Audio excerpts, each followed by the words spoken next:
हरिओम.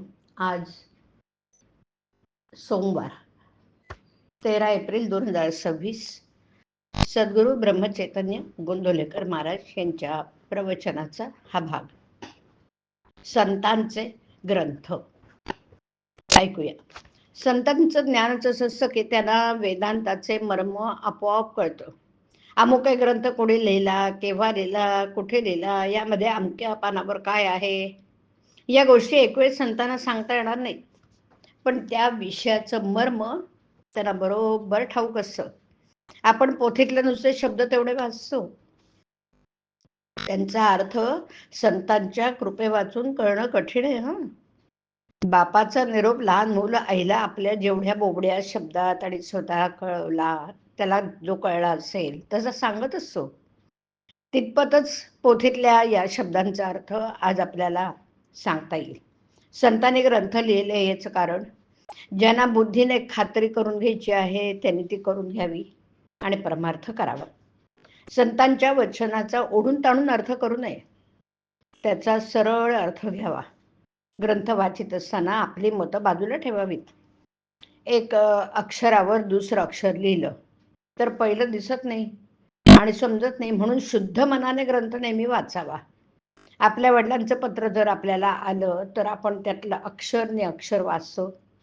तसं ज्ञानेश्वरी, दासबोध हे ग्रंथ अगदी मनापासून वाचावेत.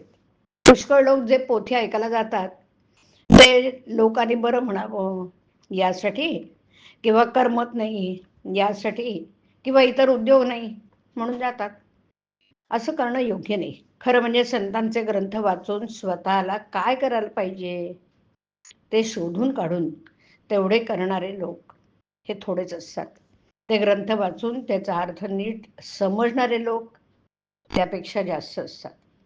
मोठ्या संतांचा ग्रंथ आहे म्हणून नुसता वाचणारे लोक त्याहून जास्त असतात, आणि त्याही पेक्षा ते ग्रंथ मुळीच न वाचणारे लोक फारच जास्त असतात.